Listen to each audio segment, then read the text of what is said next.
All right. Hello, Amir. Welcome back to our second session. As you recall, I'm a student, a grad student, doing this for my Performance Enhancement C course. And as we uh, discussed in our first session, the consent form and the confidentiality, anything that you, just to reiterate, anything that we discuss here, only my professor and teacher aide would have access to other than myself. And so I want you to feel very comfortable and at ease with anything that you would like to share with me regarding your performance today. Um, Real quickly, I just, speaking about confidentiality, can you give me a scenario where you think it would be okay for me to uh, breach our confidentiality and perhaps notify someone else? If you recall, your safety is my primary concern. And so, could you give me one example just so we have a somewhat of an understanding of a situation which may require other persons to intervene? So you mean if there would be anything we would be talking about that would require you to? In regards to your safety or the safety of others? Yeah, you me tell you something right now? Sure, just any example. Like about. Like if you were to hurt yourself for whatever reason, or you were so angry and had so much anger in you that you thought about hurting others potentially. Yeah, I mean, I've been angry enough to hurt others before in the past. Yeah, I would say there's stories that I probably could have that I've been gotten pretty angry towards others and gotten in Sure. a fight or two. Sure. Here or there. Yeah. Yes, very understandable. So yeah, if anything does arise where I feel that your safety is at risk or that of those around you, then this would be a situation where we would need to. Oh yeah, yeah. involve. If something gets to a certain point. Brilliant. Yeah. Okay. Yeah. Fantastic. Yeah. So, Amir, let's jump right into it and discuss some of the points that we touched on last time, and that was your career as a triathlete and your experiences and your current status. So why don't you share with me what is new since the last time we spoke? Well, a lot has happened. I guess more specifically in my triathlon career, I've been taking actually a little bit of a hiatus, a little bit of a break since September, and so this is a pretty unique thing that happened to me. Back in September was my Ironman Tahoe. So a little background on that. The first year there was like a 45% DNF rate, which is pretty much a do not finish rate. So it was one of the highest ever in any Ironman. So it was considered one of the hardest Ironmans. I barely finished. I think I had 4 minutes left before the cutoff at midnight. The next year, ended up signing up last minute for the full, and it got smoked out. So there were fires all around Tahoe. So they canceled the race while our toes were in the water. I was in the water. I had my wetsuit. I was ready to go, and they had called the race off. So imagine you're at the start line of an Ironman, of Ironman Tahoe. Not only an Ironman, the hardest Ironman ever. It's on the record books. Your toes are in the water. You're in the zone. Then they say, and there's recording online. You can hear it. They have the recording saying, unfortunately, we're going to have to cancel the race, which was very smart because you couldn't even breathe. The smoke was bad. This past year, I had some, I had some significant things happen to me during the year. I didn't feel ready, wasn't trained enough, but I still ended up starting the race. Mile 90 of the bike, I had to pull out. I quit. The first time I've ever actually quit in a race. I've not started one race because of an injury, and then I quit this race. And quitting Ironman Tahoe was very hard. So that segues into my triathlon career currently, and what that means for that. And after that day, I think I've been on my bike 4 times, and that was September. Mm-hmm. So I've taken a big break. I've focused on mainly now doing a little bit more strength work and focusing on tennis. And I recently won with my doubles partner, because when I say partner, people get a wrong impression, which we could be in a perfect world. But my partner and I, we won the NorCal 4.0 men's tournament champion. Right. So we're the number one 4.0 team. Wow. And this kind of happened where we're like, wait a minute, is this actually happening? And during the season, we just played tournaments for fun, and then we ended up winning tournaments, and then, wait a minute, we're actually first place. We could do this. And so we're doing that. And so the goals now that we're in now is not only to be number one doubles for 2016 for 4.0, but to be number one singles in 4.0. Either I'm number one singles and he's number two singles, or vice versa. So we want to be not only top of singles, top of doubles, and then also be undefeated and do all that, and then the year after go to 4.5 and graduate from 4.0 to 4.5 and then 4.5 to 5.0. So that's a very long-winded answer of what's new, I guess. No, that's great. I urge you to expand on any topic that is of interest to you, and it sounds like tennis is currently one of your interests, and you've certainly excelled by doing well in your ranking, number one as a doubles team. You said your partner's name is Alex? Alex. And Alex Spicer. And so you might break up this partnership to go your individual way, trying the singles route now? Well, it's an add-on. So we know that the first priority is doubles. Okay. That's first priority, is to win doubles. With that being said, if let's say we do a big tournament, a round of 16 tournament for doubles, we're most likely not going to do another round of 16 of singles in the same weekend, because you're allowed to do the same tournament. You're allowed to play singles and you're allowed to play doubles. So that means you can have 3-4 matches in a day. Whoa. I have wrist and shoulder injuries. He has shoulder and back injuries. We cannot last not only 2 doubles matches, which we can in a day.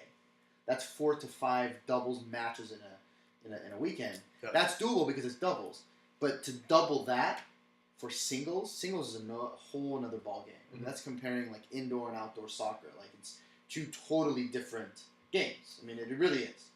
And so it's the same thing. So we couldn't last singles. So the only tournaments that we are going to do singles is do just enough to get enough points to make it to the Grand Prix at the end of the year, so we can play that end of the year tournament. The Grand Prix. And so I guess I can elaborate a little bit more on that. So each tournament has a point system to it, right? Same thing like in pros. So if you get first place, you get, let's say, 1,000 points. You get second place, you get 750 points, and whatever. At the end of the year, there are 2 titles that each team is shooting for, like Community Shield versus like the league. It's like the same. So there's 2 titles. There's the league, which is how many points. Whoever has the most points at the end of the year gets the league, the tournament, or the team of the year, the TOY, the TOY. But to get the team of the year, you have to play tournaments. So some team can essentially just make it to the quarters of like 20 tournaments and get enough points to be first place. That's just by points. If you get it to quarters, you get 550 points, for example. So the team that we lost, we got second place, but we only played 11 tournaments. The team that got first place played 19 tournaments. Wow. So they just got first place because of points, not because they were better. Then the second title that we go for is those top 8 teams, which means the teams that have the most amount of points in the top 8 qualify for the Grand Prix. In the Grand Prix, those teams essentially play each other and then get the champion of the Grand Prix. So we beat the first place team and we're the champions of Grand Prix. But they still are team of the year because they just got more points. But in the tournament, when we played head-to-head, the ones that counted, we beat them. That's why we're in the magazine, in UST magazine, and they're not, even though they got more points. Just put it out there. So with that being said, what we want to do for singles is get enough points just to make it to that top 8, and then win the tournament. We just want to have some type of singles title. So that's really interesting. It sounds like like a football terminology or a reference that you used in the Premier League, there's a team that may win the league, but then there's the Champions League, which is Right. the Grand Prix, Right, essentially. right. So I mean, it's one of those things. All is forgiven if you do one or the other. Let's say if you had a Champions League, but then you win the league. It's like, all right, you're not going to get that much crap for Sure. a bad season, or vice versa. But you want to get one or the Yeah, other. yeah. So if you compare it to that, and then you have like a local club, like a local tournament for these, like let's say for the Prem has, I think Prem has, or let's say La Liga has Copa del Rey. Copa del Rey is probably third after La Liga title and Champions League. You have Copa del Rey, so that's probably third. That's what our league play is. So I'm also part of a couple tennis teams that we are in a league.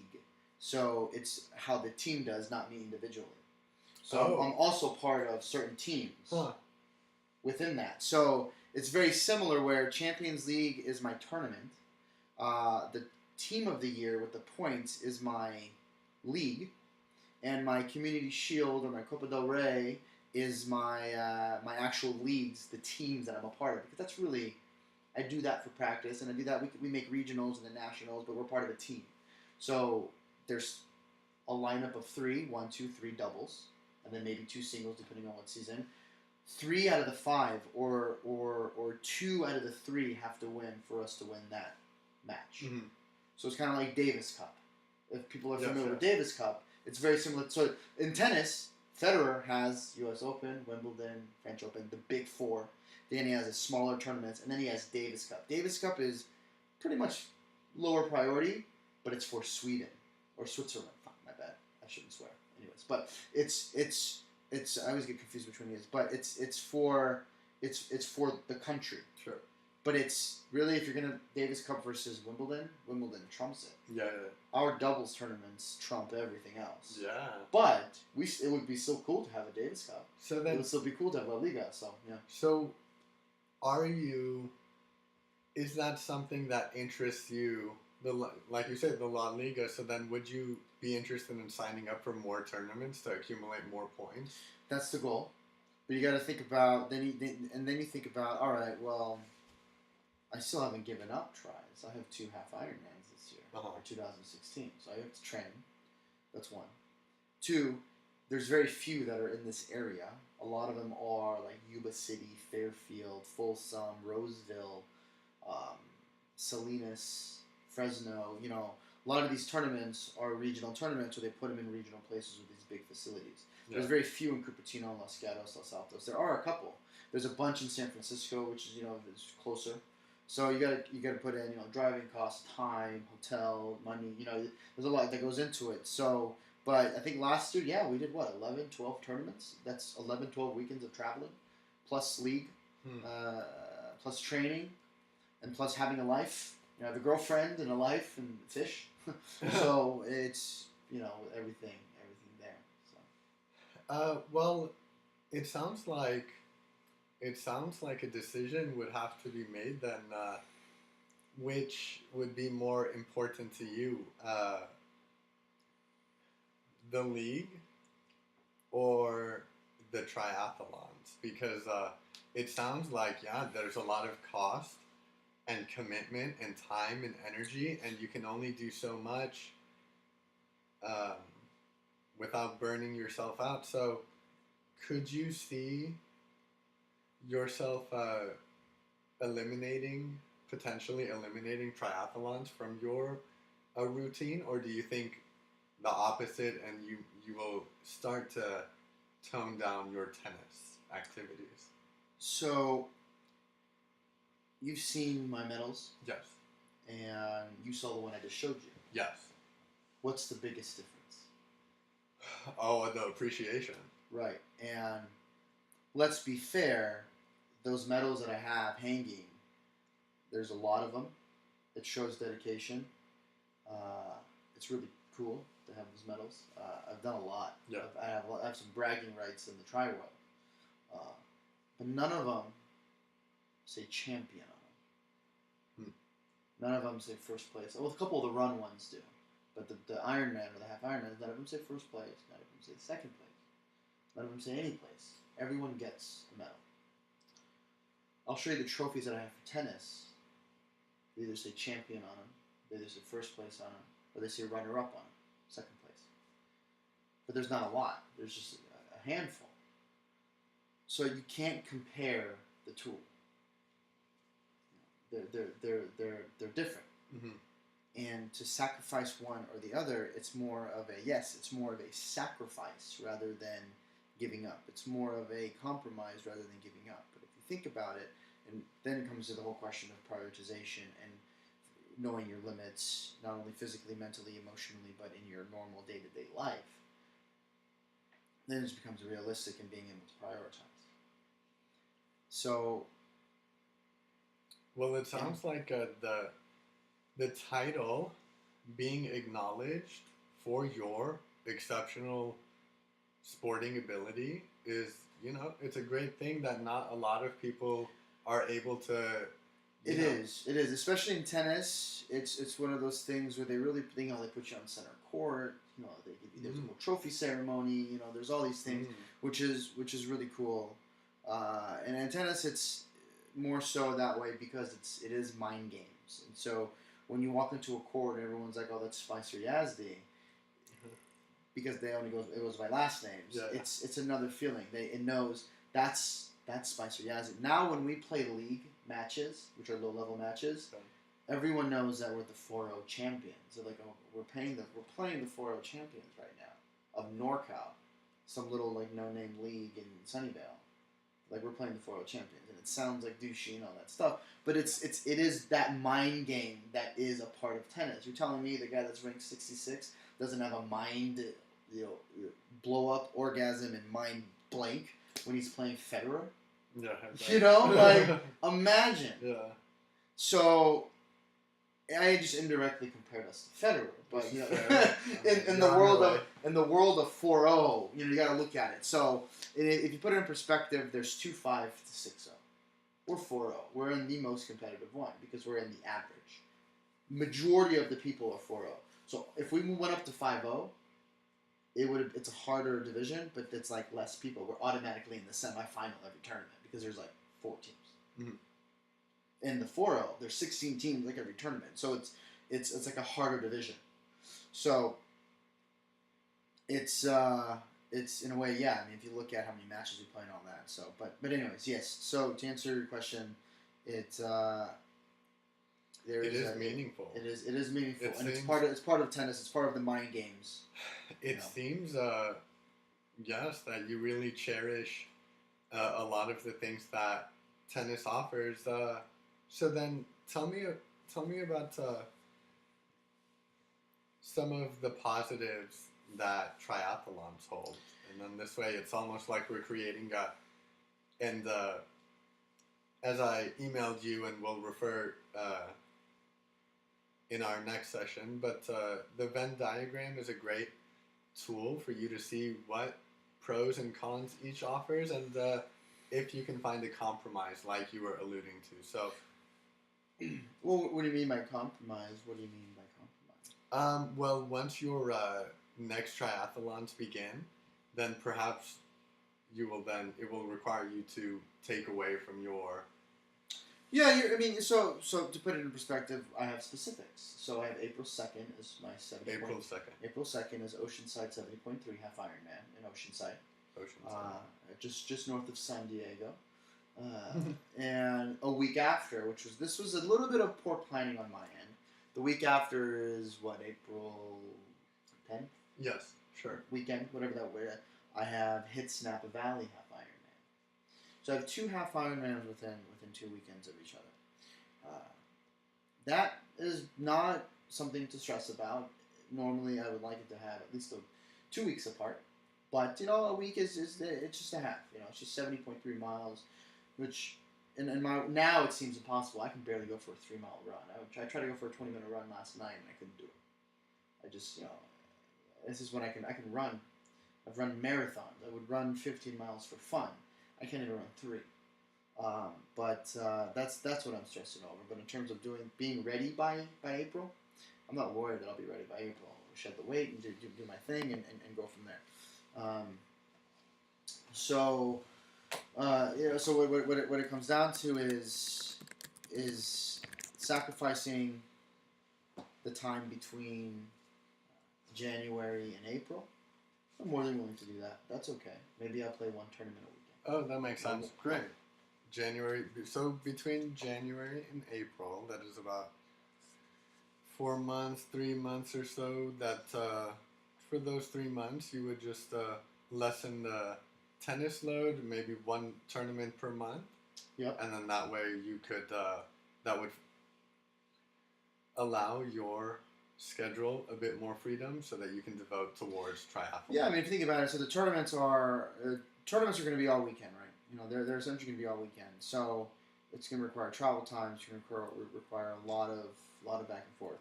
But let's say my match starts at 2:30. I'm waking up at 6 a.m. on a Saturday anyway. Yes. There's no reason why I couldn't get on this thing for 2 hours and just get my bike ride in. This is double. I get on this, an hour on this is 2 hours outside. So anything you do on a stationary bike essentially is doubled outside.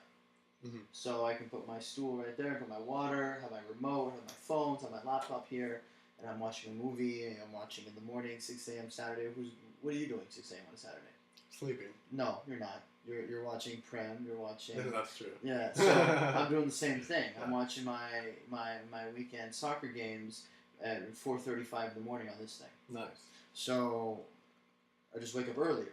So the sacrifice would be, sacrificing other things and trying to do the same amount of activity. But it definitely is, But then you counter in, snowboarding.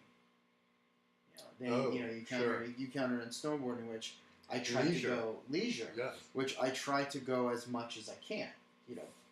Having my second snowboard now that I just got and wanting to dishes already, by the way. Good. Nice and clean. But having my second snowboard now that I just bought, having my season pass that I just invested in, I'm going to want to go at least, I want to say, between 9 to 11 times to go up there this season. So that also brings me a little dilemma of, within that January-March time frame, that's essentially the peak season of when I'd be going up to Tahoe. So I have to factor that in as well. Great. So one thing that I recalled from our last session was that an area that I would like for us to explore is your goal setting. And it looks like you have a few goals set up, roughly 9 to 11 times for leisure, for snowboarding in particular, which is good to calculate into your schedule because if you don't, it would be inaccurate. And then there's the preparation for your triathlons, which will be in early April, and it looks like the 3 months leading into April, you will set a goal of one tournament per month for tennis. And this can, obviously vary, but and then I would say 12 to 15 hours of actual training a week. 12 to 15 hour tri-specific training. Tri-specific training. Okay. But you got to think about, on any given weekend, if I don't have a tournament, I'm doing a 4-hour workout on a Saturday and a 3 to 4 hour workout on a Sunday. So that's already in itself in the double digits potentially. Within a whole weekend, because I count weekend as Friday, Saturday, Sunday. Yes. Friday I have a 2-hour workout. Saturday I have a 4-hour workout. Sunday I can have a 3-4 hour workout there. During the week I do hour increments. The days I play tennis, I lift and play tennis. I go for a run and play tennis. A very short, maybe 30-40 minute run, and then I play tennis. So I'll allocate maybe Tuesdays for a longer bike ride. Saturdays a longer bike ride. Friday a shorter bike ride with running. Thursdays more running and tennis. Wednesdays lifting and tennis. So I'll prioritize it that way. The weekends I know I have a tournament, I'll do my longer bike rides during the week. As long as I get one long bike ride, one long slow and steady run during the week, it doesn't matter what day it is. Mm-hmm. So I'll just prioritize it that way. So, and I don't know if we get into the psychology of it now, but one of the main reasons why my girlfriend and I had hiccups is because she thought that training came first. And and that was a big, huge Sure, of issue. course. And so one of the reasons, to put it in perspective, I'm doing 6 to 9 races a year. I'm only maximum doing 2 to 3 this year, and there's a reason for that.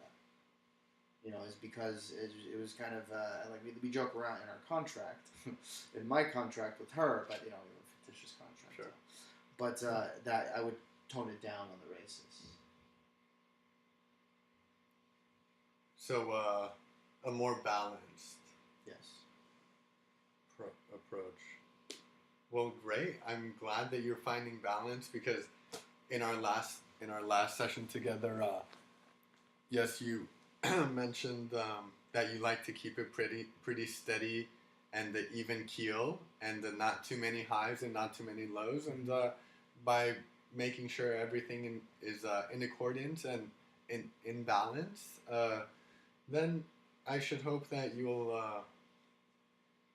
have a nice, steady, even future ahead of you. I'm sure that you will, and that's great to hear about the contract and the reaching understanding. It's She'd kill me if she heard that. that's, and please feel free to discuss that, and we certainly discuss the psychological aspect and the relationships. Anything you would like to discuss, go ahead, because one of the main reasons why it was hard for me to actually finish this year's Ironman when I'm pulling out a mile 90 was because I wasn't fully invested, because I knew the sacrifices I made to get at that point, and I realized at that point that it wasn't worth it. So to be at mile 90 in an Ironman, you have 22 more miles left on the bike, and then you have to run a marathon. Mm-hmm. And so doing all that in elevation and hills and Tahoe is not pretty. And so you have to stay motivated. One of the hardest parts of a triathlon is not the swimming, the biking, or the running. It's the motivation during all three. It's the motivation when you're at mile 90, what is making you keep freaking pedaling when you know you have an entire marathon in front of you. So that motivation for me was gone at that stage of the bike. And I couldn't dig deep. And the good thing is I knew what I wasn't able to do. I wasn't able to dig where I dug twice before. I wasn't able to dig where I dug many, many other times before in halves. And I couldn't do it. I knew I didn't have it in me. I knew that I couldn't last even 2 more miles.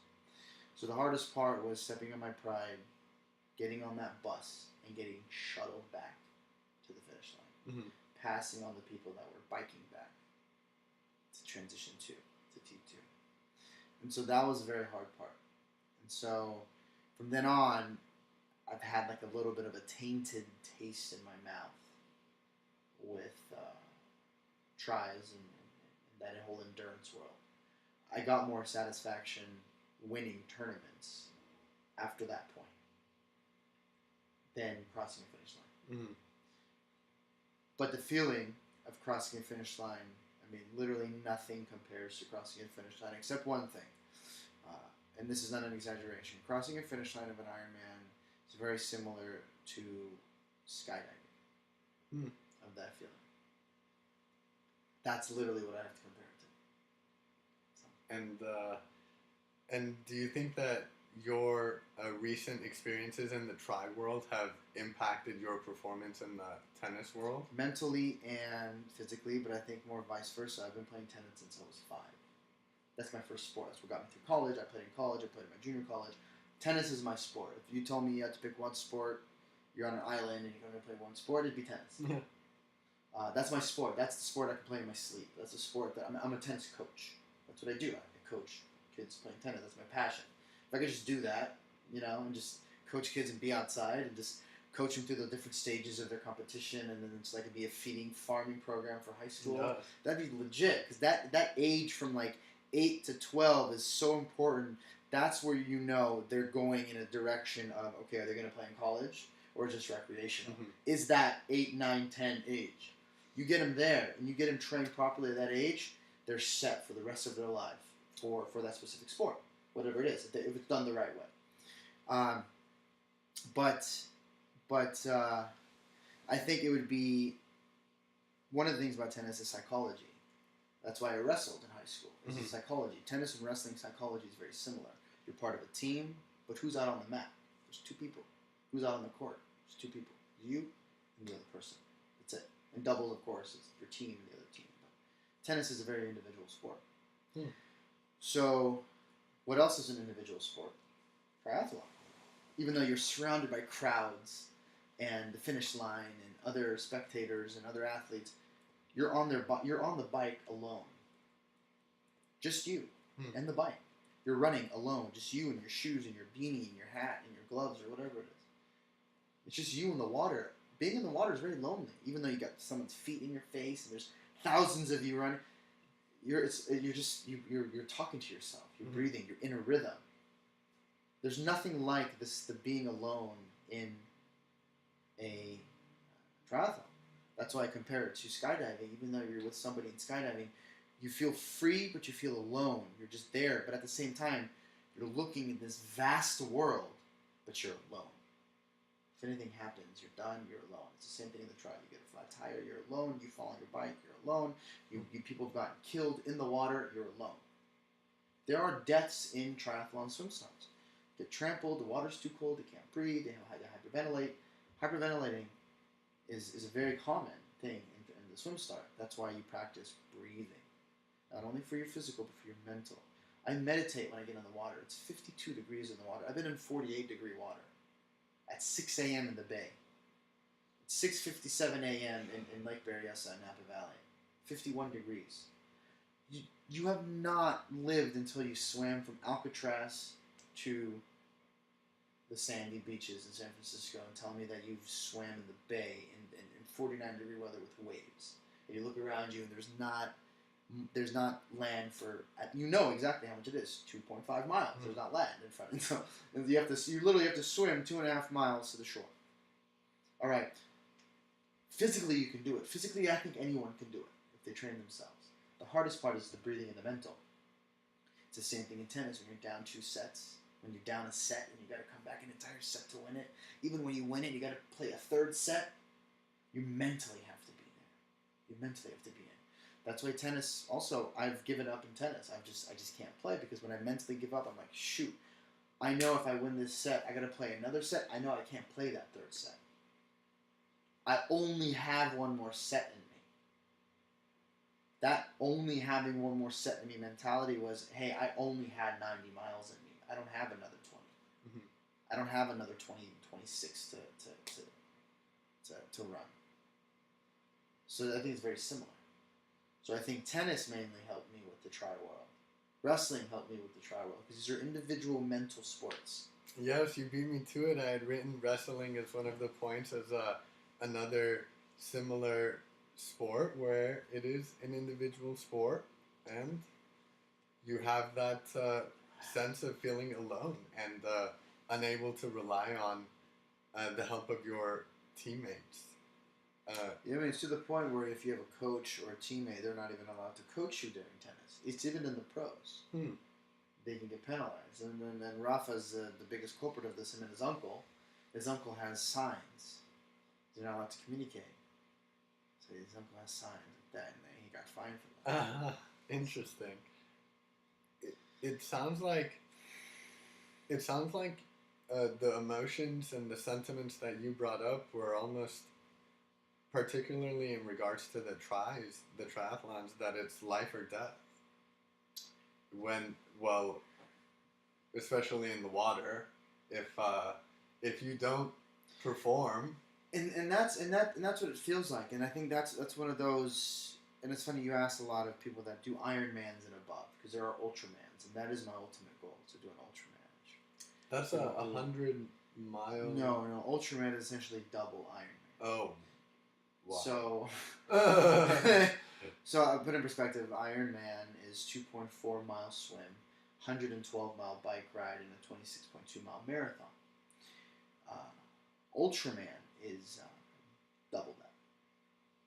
So double that on the caveat of the swim is 6 miles, the bike is 285 miles, and the run is a 56 mile run or 58 mile run, something like that. 52 mile run. Wow, and you would like to do this? That is on my that is on my list. That is on my list. Where on your list? Is it at the bottom? Is it at the top? Where? It's We're setting goals, right? It's setting goals. It's about maybe 5, 6 goals down. If I can accomplish, for example, these, I will do an Ultraman. So a lot of it comes down to I would need to be pretty financially stable. I would need to be pretty stable in my life, have everything set, have everything perfect, have support. That's number one thing. I would have to ask around. You guys gonna support me for the next year and a half? You guys got to do it. You know, and then I would have my closest friends. Because the caveat for that is there is no support. There is no aid station. In an Ultraman, you bring your own support. So you have a group of 4 or 5 people that follow you in the canoe while you swim, follow you in the car on the bike, and follow you on the car when you're running. Interesting. You have your own support. So I would have a group of maybe 4 friends that would be like, all right, this is what we're doing. We're spending a week, and because we would do Ultraman Hawaii. We're spending a week in Hawaii. We're going to do Ultraman Hawaii. All you got to do is feed me every 20 minutes and drive up on my bike and give me you're your own personal support, and you have to bring that. That's one of the things of an Ultraman.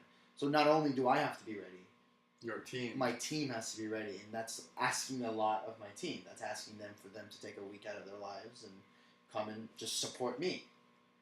So they have to be ready, and so if all that aligns, then I'm ready. Realistically, it could be another 6 to 7 years before I do something like that, at least. Well, I should hope to earn a spot on your staff. It's you have you know when you have the boats and someone's you're the heave ho person. You've already I can do that. You've already established the rapport for that. You've already established the spot. The spot's been already established. So great.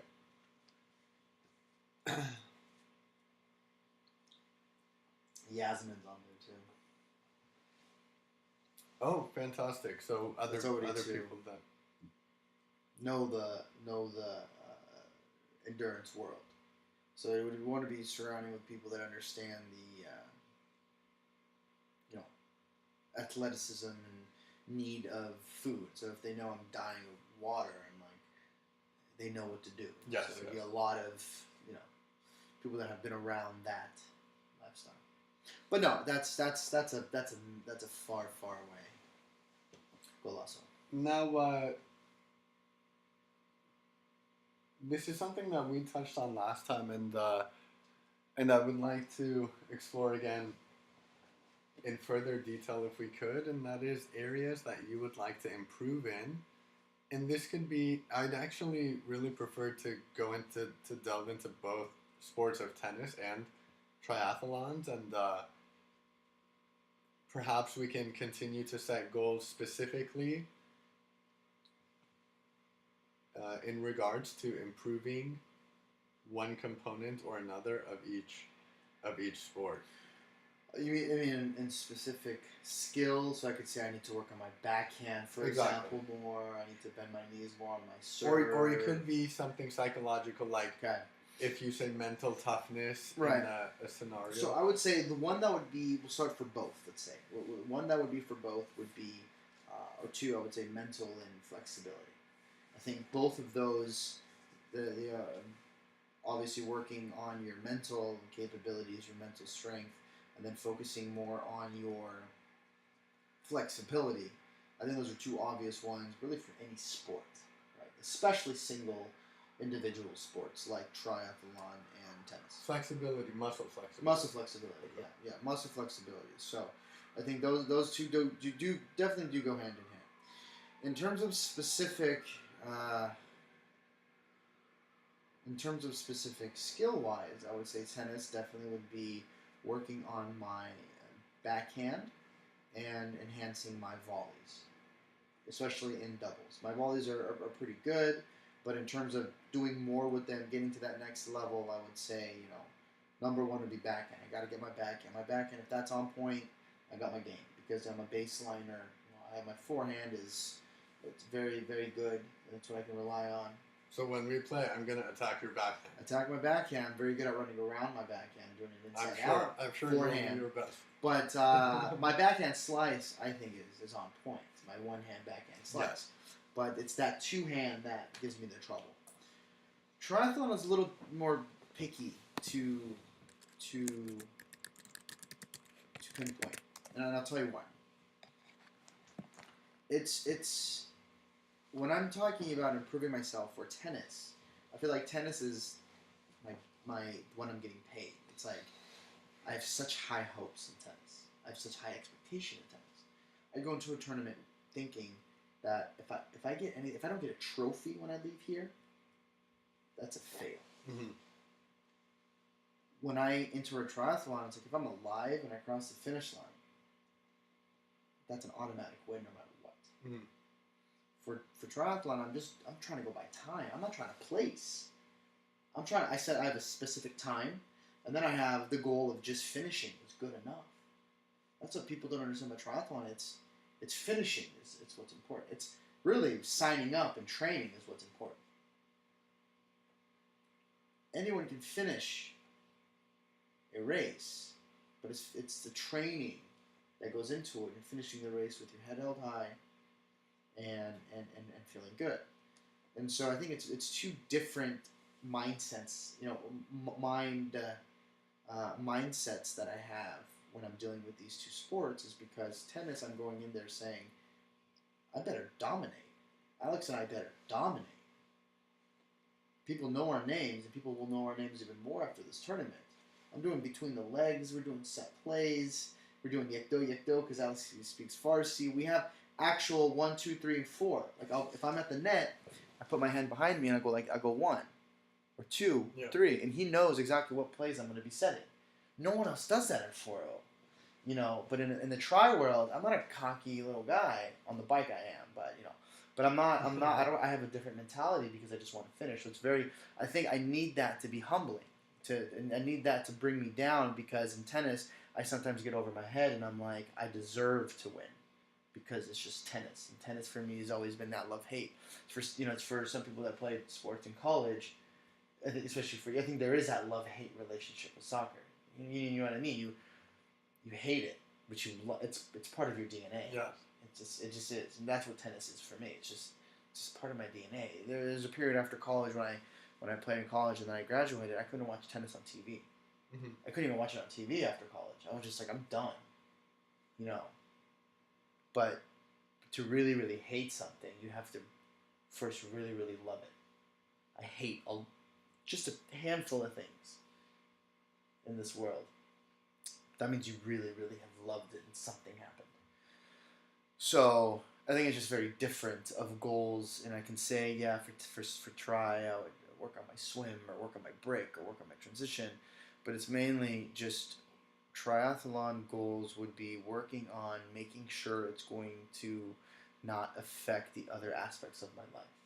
And I think that's the hardest part of triathlon training is making sure that you have that even keel, you have that balance, so you can do things that you're extremely, extremely good at and passionate about. Like, for example, for me, like tennis, it would be stupid for me not to capitalize on tennis because I'm actually winning trophies and getting acknowledged and getting in these magazines.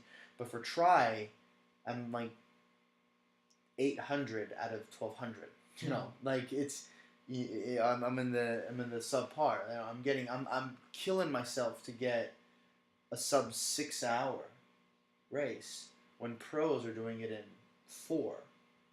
Mm-hmm. And the average person my age is doing it in like 5:20, and I'm like happy with 6 hours. That's a big jump. That's that's hard races.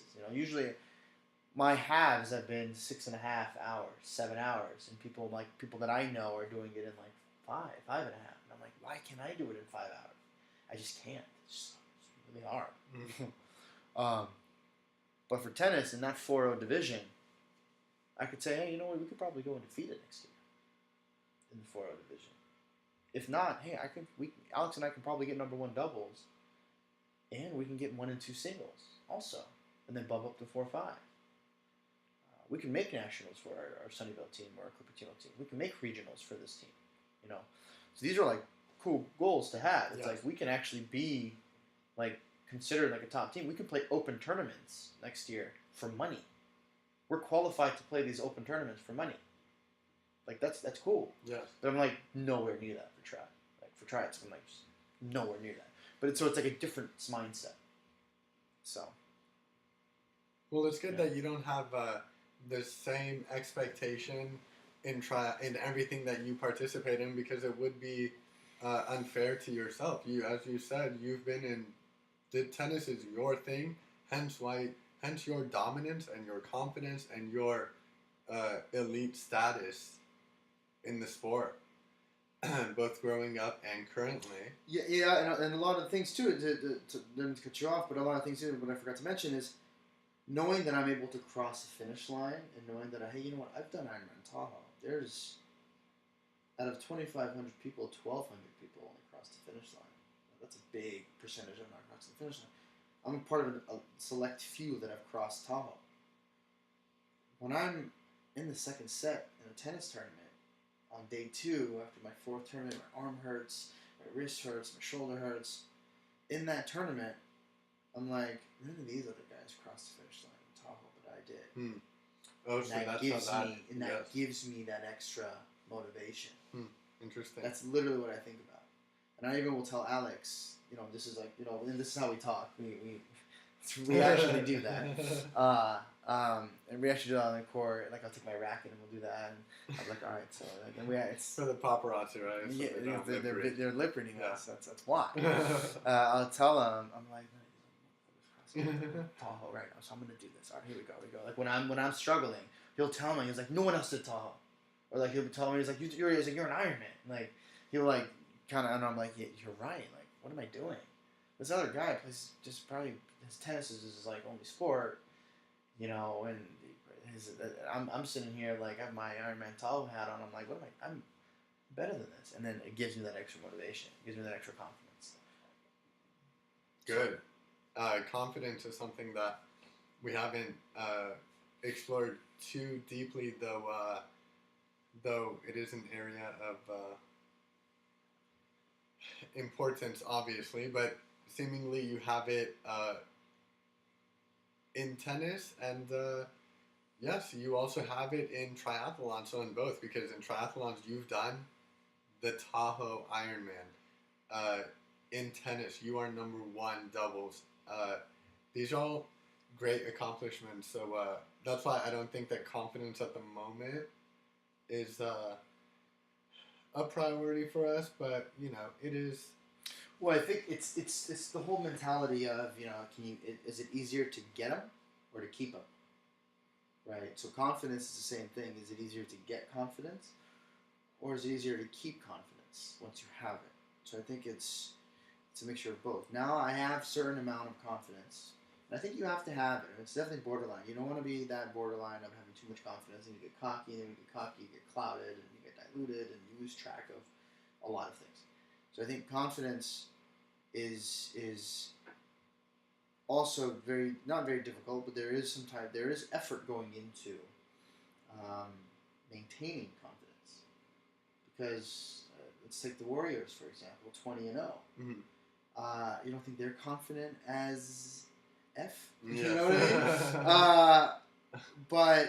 But comes with that, Stefan, he had mentioned, he's like, now we're in one of the hardest positions we've ever been. We've never been here. Yes. Yes, everyone has to step up, but everyone has to step up.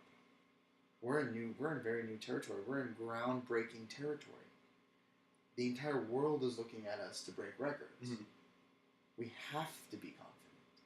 We have to be overconfident. But they got it. But was it easy to get there? Or is it now even harder to maintain that once they're 20-0? Is it every single 21-0 is going to be huge, 22-0? The first 15, it's like, oh, that's 15 right there out of nowhere. Everyone's going to remember every game from now on, win or lose. Mm-hmm. So it's if they go 20-1, they have to keep the same confidence like they were 20 and 0. It's like they were 21 and 0. Now they're going to be what, the Undertaker? Mm-hmm. Google that. It's 21 and 0 at WrestleMania. What are you going to be? Are you going to be the Undertaker? You know what I mean? So with that loss, they have to be just as confident because it's a very long season and they got to play like this when it counts, which is one playoffs. Mm-hmm. So that's a good example. Is it getting the confidence or maintaining it?